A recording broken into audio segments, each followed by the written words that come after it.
I slept with a man who called me chubby. Let me just start by saying that's the least creative insult I've ever heard. Because you can call me chubby all you want. You can't call me ugly. You can't call me boring. You can't call me not funny. Calling me chubby, like it's not hitting like you think it is. So anyway, this random guy follows me on Instagram, which I love any dating story that doesn't start with I matched with him on Hinge or on Bumble. It just somewhat happened organically. So he follows me on Instagram and he's private, so all I can see is his profile picture. And I'm trying to decide if I think he's cute enough to follow him back. I'm showing him to my friends. I'm like, what do y'all think? He's definitely not my typical type. His Instagram bio also says Austin, Texas, Kansas City, which are like my two cities. I go to Austin all the time. I'm from Kansas City, so I'm like, whoa. I follow him back. He DMs me immediately, asks me for my number very quickly. He is being very upfront, very honest that he's looking for a serious relationship and honestly pursuing me pretty hardcore. And once I saw more of his pictures, I definitely thought he was attractive. He's tall, tatted, fit, has a good job, lives on his own. You know, things that should be the bare minimum, but they're not these days. Right off the bat, me and this guy are fighting, okay? The very first day we're texting, I'm literally at work fighting with this man all day. I couldn't even tell you what we were fighting about. This was a while ago. I'm trying to remember what even sparked the disagreements, but we were arguing all the time. And I don't even know this man. I had some of my friends that were like, honestly, I kind of like it. Y'all kind of have this like feisty banter. I can definitely be a very strong personality. So I always do appreciate when a man is not afraid to put me in my place. So there was a little bit of that going on. It was hard to tell, like, is this toxic or is this like kind of fun? We text for a long time and this guy's a walking red flag, okay? The things he is saying to me, the fighting words he is using are not okay. And he still tried to call the shots, being like, yeah, I don't think I want anything serious with you since you act like this, but if you're down for something casual, like, I'll do that. And I'm like, no, but of course I still entertained it because as y'all like to point out, I definitely have dealt with some self-worth issues and this was definitely in the thick of that. We had a conversation about what dating apps we're on and I told him I was on Raya and he told me he didn't want to be in a relationship with someone who was on Raya and who was looking for superficial relationships. The rules that this guy had for the things that he could not date a woman that did this, and this were ridiculous. He would tell me over and over again, oh, well, I can't do anything serious with you. Oh, well, since you do that, I can't have anything serious with you. He would also constantly block me and unblock me. We would get into a giant argument. He'd block me. Then unblock me 2 weeks later, text me, what are you doing? Classic. So when we got into the biggest argument, he was being rude as he always was. Simply called him out on it. I said he was rude or narcissist or something like that. He sends me a paragraph saying the nastiest things anyone has ever said to me. This wasn't even the text that he called me chubby. That was later on. In this text, he told me that I was a sad excuse for a mother. I'm not even gonna repeat some of the things that he called me because how inappropriate they are. It was so hateful that it actually hurt my feelings. I was down bad after that text because once again, I didn't have any self-worth. I didn't know who I was. So the things that he said held a lot of weight when they shouldn't have. And even after he said those things, I was still entertaining this man. So we got into another fight. He asks me if I want to hook up. I say no. He gets offended and said, okay, good luck, chubby, or something along those lines. Something about me being chubby. Once again, I'm like, ooh, good one. I said he has a weird shaped head, which was true. And he was like, he didn't deny it. He was like, okay, you got me with that one. We ended up making plans to hang out. He lives at a really nice apartment downtown Kansas City. I was gonna come over. I bailed on him. With advance notice, he blocks me. Then, of course, he unblocks me. And what do? Invite him over. So he came over. Is way cuter in person, okay? Like, I really hate to say it. So cute. Tall, tatted, clean, smells nice. Like, check, check, check. And I mean, he was very pleasant in person, of course, because he knew what he was getting. I don't really have any complaints about our interaction. I've since been blocked again because that's just what he does. I don't even have any crazy takeaways about this story other than love yourself so that you don't put up with crazy men like that. I also was putting my friends through the ringer because every time he would send me horrible stuff, I'd be sending them screenshots and they're like, Maddie, block him. Stop talking to him. But I also feel like it is a bit of a universal experience to give toxic men multiple chances because you don't realize that you deserve more. And no man, no matter how they look, is worth any sort of negative emotional turmoil. So yes, I slept with a man who called me chubby, and I'd do it again. I'm just kidding. Put a finger down if one weekend you have no plans, so you decide you're going to go to this mall by your new place that you've never been to and have a little treat yourself day. And so you get to the mall and it's huge and you're walking around, you see the store that you want to go to, so you start walking towards the store and you realize that there's a crowd of people standing outside of the store and they're all huddled around and kind of looking up at the ceiling and watching what you think is a bird flying back and forth, and you're not fazed because you used to work at Home Depot and they used to fly into the store all the time and build their little nest in the rafters, but they were completely harmless. So you keep walking through the crowd to the store that you want to go to. And then you make direct eye contact with this thing because it starts flying literally straight at you. And you realize in that moment that it's actually not a bird and that it's a bat. And it's also 1 p.m. in the afternoon. And so the bat is probably rabid.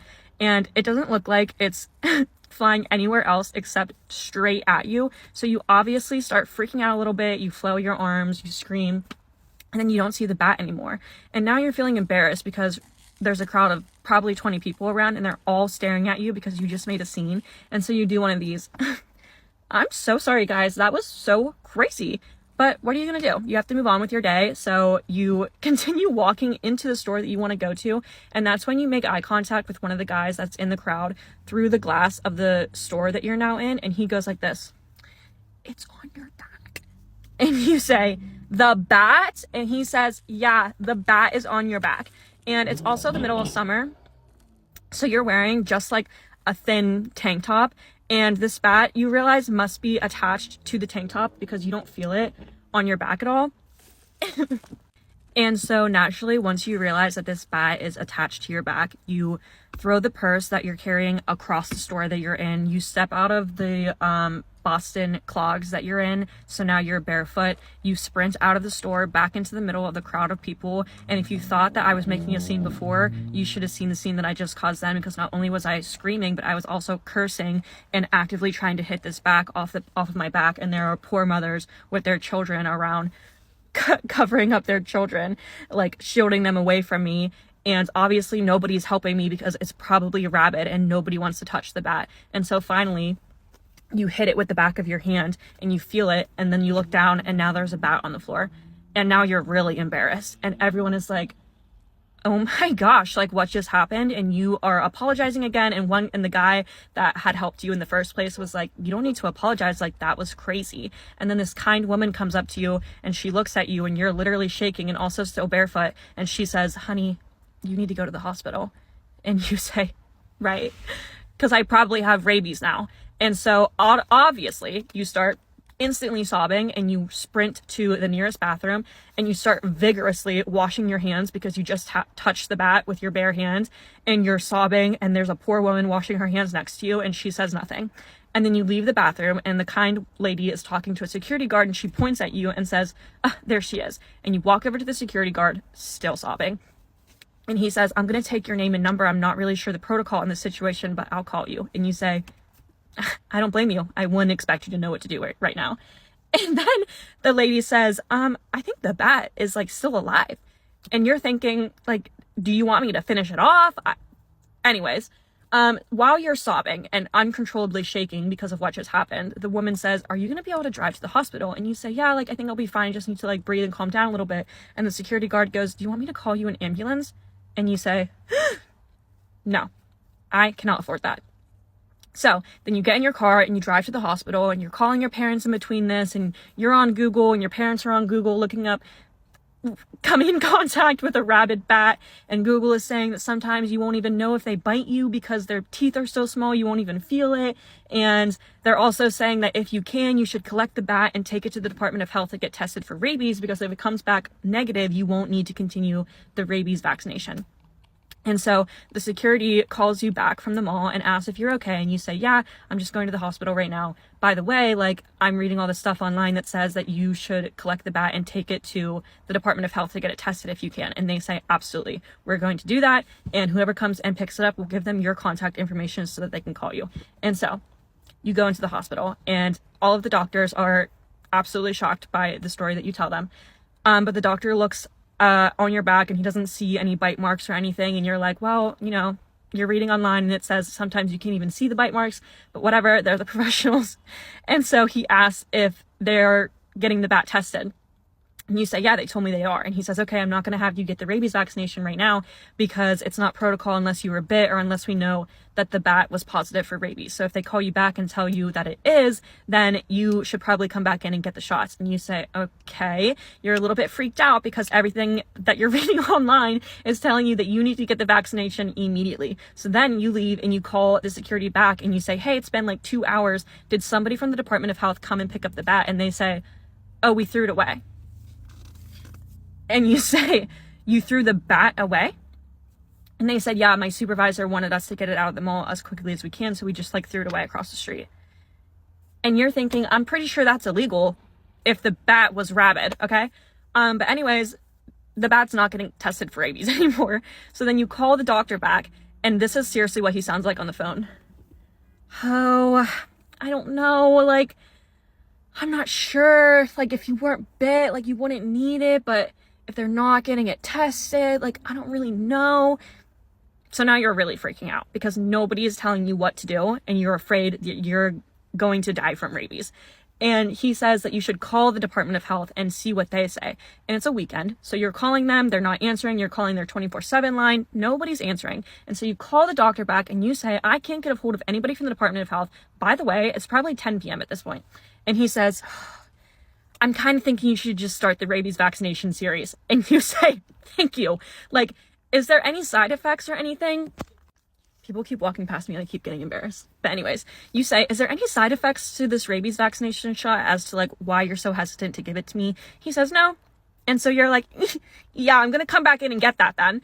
So anyways, you go back into the hospital to get your rabies shots and they basically tell you that it's a series of 4 vaccination shots. And when you get the first one, you also have to get other shots on top of that kind of help the vaccine to kick in like right away in case you were like bit by something rabid. And those shots are based off of your weight. And basically the nurse looks at me and she goes, based on your weight, you're going to have to get 3 of those. Okay, just call me Piggy. Anyways, I'm like, great. Like, are they all going to go into one arm? Because that's 4 different shots. And she goes, no, the vaccination is going to go in one arm. And then the remainder of the 3 shots are going to go 1 in your other arm and 1 in each of your butt cheeks. Thank you. You're like, this is awesome. Great. Thank you. And of course, whenever she pokes one of your butt cheeks, you like flinch really hard and you're really embarrassed. And it hurts even more because you do that. Anyways, you get those shots and then they basically tell you that you're going to have to come back on day 3, day 7, and day 14. Okay. This is a Saturday. So obviously on day 7 and 14, I have plans and I have travel plans. So I'm not going to be able to come back to the same hospital. And then you go to check out and they charge you $350 to be seen. And so now you're sore all over your body. You're traumatized and you're also really angry because you don't have $350 times 4 for each time that you're going to have to go into a hospital, by the way, because you can't get these shots at MedExpress. And so now you're angry and everyone's telling you that you should sue this mall. And so you call them back and you file a claim and all of this stuff. And basically, really long story short, you pay the $350 every time to get your stupid rabies vaccination shots. And the insurance guy calls you eventually and asks for your story and you tell him everything that happens. And then at the end of the call, he says, do you think that the mall is liable? And you're like, listen, I'm not trying to sue them. I don't want extra money. I just want them to pay my hospital bills. Yes, I do think they're liable because if not them, then who? If not them, then who? Okay. And I don't think they're liable for releasing a rabid bat into the mall. Obviously, they didn't do that on purpose, but I do think they're liable because they didn't pick it up and take it to the Department of Health to get tested, where if it was negative, I wouldn't have to be going through any of this. And they also told me that they were going to do that and then didn't. And so that's where I think they're liable, sir. Please give me some money. Basically, he calls me back probably a month later and tells me that they found the mall to be negligent in this situation because they couldn't help that a bat was loose in the mall. Like, they didn't put it there. And you repeat exactly what you just said. And he basically, to sum it up, says, cry about it. We're not going to help you. Okay. So now you are completely vaccinated, probably around $1,000, more broke than you were before, However, you are free of rabies for the next 10 years. So if anybody has a rabid bat or a rabid animal in their house that they need taken care of, call me and I will sacrifice myself. Also, if anybody knows a lawyer that can help me get some money out of this situation, please DM me, because also, not only did all of this happen, but now I'm like thinking about going Christmas shopping, and that mall was really good. Like, they had a lot of good stores, and I'm like, should I go back to that mall and start maybe getting some Christmas gifts for people? And I was about to go there today, and I truly couldn't, because I'm actually too scared. This is going to be a story time on my experience, my first ever experience dating a white boy. So this whole story starts in the 9th grade, right? I was hopeless romantic. I thought my knight in shining armor is going to come and save me, guys. I don't know, right? And there was this guy, his name, we're going to call him John, okay? John was in a grade above me, and I'm not going to get into how like we started talking, because then the story is going to be too long. But him and I started talking while I was like end of grade 9, and towards that end of grade 9 I had found out that he was talking to me and like 5 other girls at the same time. It was quite like annoying, I don't know, but whatever. I moved on from that, okay, and Jen and I decided, you know, we're just gonna stay friends. If you like somebody and you think you're gonna stay friends, it doesn't work, guys. It doesn't work. Don't let yourself gaslight. But anyways, we're gonna stay friends. Fast forward, now I'm in grade 10, he's in grade 11. We go to Valentine's Day ball together as friends, okay? Him and I have like a moment at Valentine's Day ball. He ends up kissing me, and I end up being like, he still likes me. Delusion. And then the Valentine's Day ball happened on the Saturday, if I recall properly. And I was like, okay, cool. We'll talk about this kiss on the Monday, right? I get to school on the Monday, okay? This girl, let's call her Kara. Kara comes to me and says, my best friend and John have been, dating. Because she asked me, she's like, what's going on between you and John? And I was like, oh no, nothing, it's complicated. Because it was complicated. We were friends at the time, then he kissed me, and I was just all over the place, right? She tells me, my best friend and John have been dating for some time now, and like they're getting serious. And then she saw me and John make out, and she was so disheartened, so they're just curious. And I was like, oh, I didn't know. Now I was upset, because I was like, I went to this V-ball with John as friends, and he kissed me, and now all of a sudden I'm back in this drama that I was in grade 9, right? I was like, there's no ways. So then I text John and I call him out, and I'm like, listen, bro, like, what is up with you and Kara? He's like, no, like, let me explain in person, blah, blah, blah, blah. And I was like, oh, brother, here I am again, back in the beginning, like at grade 9. And I was so annoyed with him, right? And now John's friend, Michael, okay, comes to me during first break, because John had asked me to meet him at the school balcony so he can talk to me, and I was like, I'm not meeting you there. Now Michael comes and is like, please just go talk to John, he wants to talk to you and he wants to clear the air. And I was like, there's nothing to be cleared, because he's literally dating Kara, and Kara is saying, oh, Kara's best friend, whatever. And cool. Now I was like, okay, cool, whatever. I ended up going up to the balcony. I find that John's not even at the balcony. I get annoyed. I'm walking down the stairs of the balcony. As I go down, John like comes out of the bathroom. He's like, no, like, I just needed the bathroom. Can we talk? I was like, whatever. He walks up. We go up.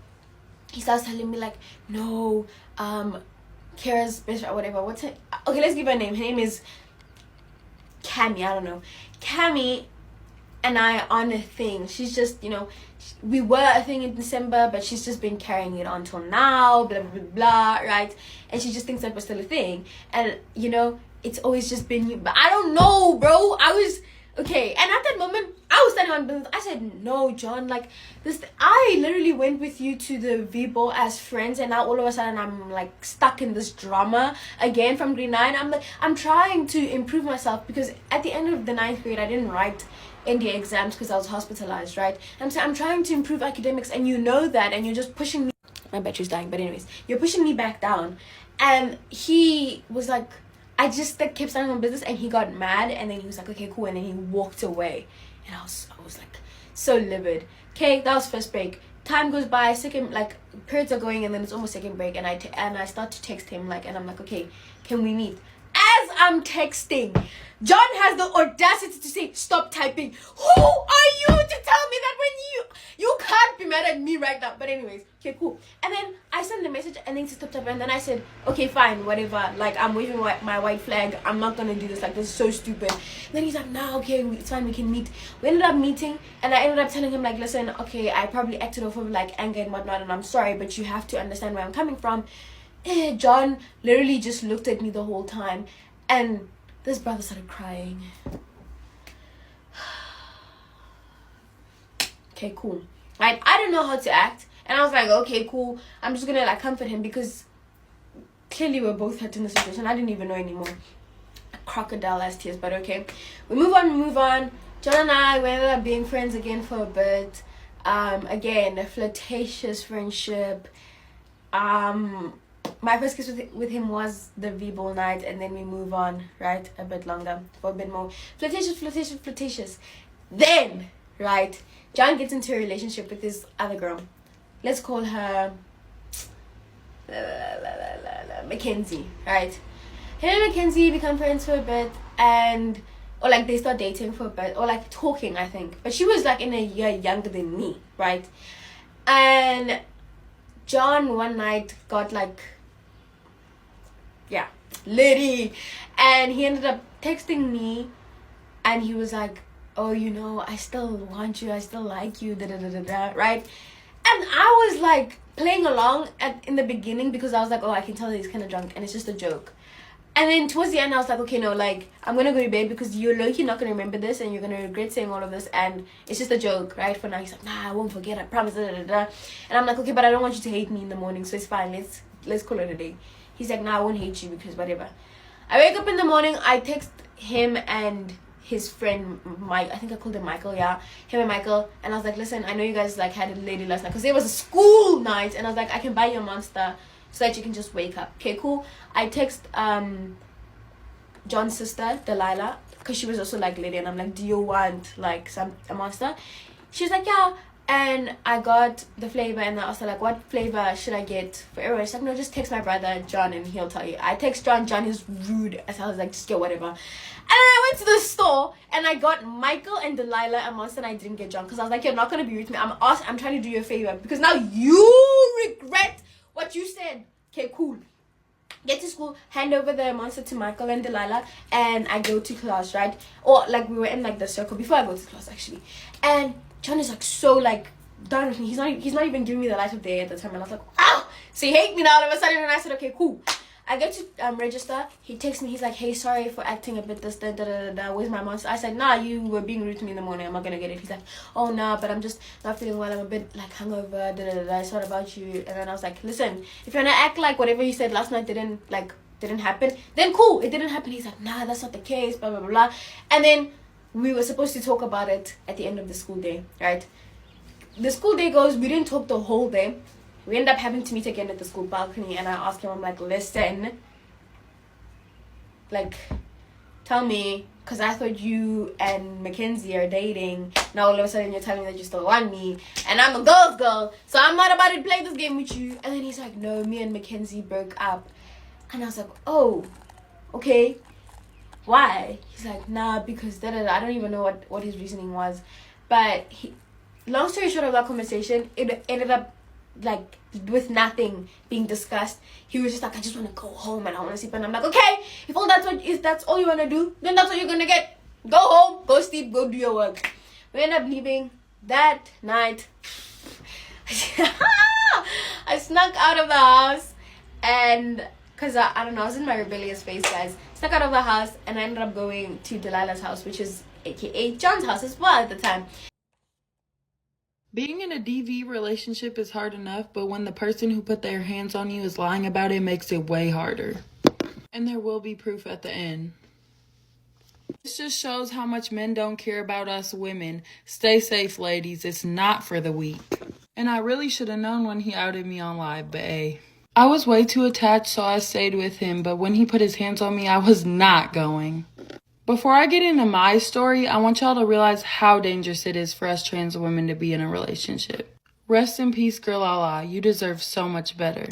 So I came to his house and he started accusing me of cheating on him, which I didn't do whatsoever. And then he put his hands on me. After he went through my phone and assumed I was cheating, he broke a picture frame of us and glass went everywhere. After that, he started throwing all my shit at me, stuffing it in a bag, and then on our way out, he pushed me down the stairs and punched me. I did not fight back because I'm just not that type of person and I was very shook in the moment. Then we went out to the car and my phone was in the bag that he had all my stuff in. He threw it in the trunk and made me go in the passenger seat. Then he started driving and I didn't know where we were going. He said he was going to drop me off somewhere, but I did not know where. I honestly thought we were going to my house. After being with someone for almost 3 years, I would have never thought he would have did what he actually did. So we're driving down the road, we get on the highway, he starts calling me all types of names, and then he pulls over, puts on his hazards, and says, "Get out, right now." He gets out of the car, grabs my stuff, so obviously I'm gonna get out, that's my stuff. And I get out and he throws it all over the highway and the field next to us. So obviously I was crying in this moment because that's a big deal. After someone I've known for so long did that to me, I would have never thought. The first thing I did in that moment was go to find my phone. I found my phone and called my mom immediately. That's my best friend, duh. When I called her, I was very much in a panic attack mode, and she was like, "What's going on?" I was crying and I was like, "He did this to me. He threw me on the highway. Please come get me. Help." I hung up on her because I was in the ditch and I saw a car was pulled over trying to help me. I walked up to the top of the ditch crying, and it was these two old people saying they saw everything happen and that they were calling 911. In the moment, I did not want them to call 911 because I was scared that he was going to say I was police or whatever, but now I'm glad that they did because it helped me a lot. I did not want to take this far, but when he said I was lying, I said, "Oh yeah, we're doing this." So they helped me pick up my stuff and they told me they were going to take me to a quick trip until my parents got there. But then I got in the car and they said someone was behind us. I turn around and it's him. I freak out and I tell them to pull off, and he starts walking towards the car with what looks like my purse and my camera. I'm gonna get that. What? He comes up to the car to give me my stuff, so I ask for it and hold my hand out like this. He smashes my camera and reaches in the car, grabs my phone and throws it like 200 feet like in the field. After that, he called me a cheating B word and got in his car and pulled off. Right after that, the police came and I explained to them everything because what am I going to do? They're here now. They asked for his address. I honestly acted like I didn't know it, but they still found him somehow and I got him locked up. So that was really it. I told the cops the story and then they found him and yeah. Am I in the wrong for trying to set a boundary with my little sister after she opened my birthday present? I'm 23 female, have a little sister who's 13. I live back and forth between my mom's and my dad's house. All of my siblings are half siblings on my dad's side. I love my little sister, but lately I've been getting annoyed about certain boundaries she crosses. She's obsessed with face cream, hand cream, body spray, perfume, any hair products that smell good, lip gloss/balm. She has a very big collection of all of these things. I once sat and counted how many lip stuff she has accumulated over the years, and I counted 37. Despite having tons of her own, she always asks to borrow mine and often ends up using the entire thing. One of my perfumes was almost completely used up because she would spray it at least 20 times every time she used it. She gets upset if I don't share my stuff with her. For example, I got a body mist from Bath & Body Works recently because I love the smell. I decided to leave it at my mom's house. My sister saw it in the background during a FaceTime and said, "Oh, that looks like it smells good. Can you bring it next time you come here?" And I jokingly said something along the lines of, "I think we've got more than enough perfumes at Dad's," and she was visibly upset. I'm quite a patient person, so I brush all of this off because she's my little sister, and that's just what siblings do, right? But this recent situation has me really upset, and I don't know if I'm overreacting or not. It was my birthday on Tuesday. I went to my dad's to celebrate after work. When I sat down to open presents, I noticed that all of them were intact except one, of which the packaging had been ripped open and the contents removed. Weird. So I asked my little sister what happened, and she told me that it was one of my brother's gifts to me. A set that included hand cream, nail file, a nail and cuticle oil, and a little nail clipper, and she really wanted to try it and couldn't wait for me to open it, so she decided to go ahead and open it herself and try everything out. Half of the hand cream had been squeezed out of the tube, the nail file had been used because it had those telltale scratches on it, and the small nail/cuticle oil bottle wasn't closed properly, so it was also opened. I understand that, in the grand scheme of things, this isn't a big deal, but it made me sad that she had just gone and opened my gift like that without even thinking to consult me first. I said to her verbatim, "You need to stop thinking all of my things are automatically yours too." Her mom taught her that everything that belongs to your siblings also belongs to you. Her philosophy, siblings share everything. So setting a boundary is very difficult. My sister got mad because I never share my things with her anymore, and I'm purposely leaving some of my stuff at my mom's place to avoid her using them. Her mom called me quite selfish for belittling my own little sister for wanting to be closer to me by borrowing my things. So am I in the wrong, or would I be if I continue to be harsh about the boundaries?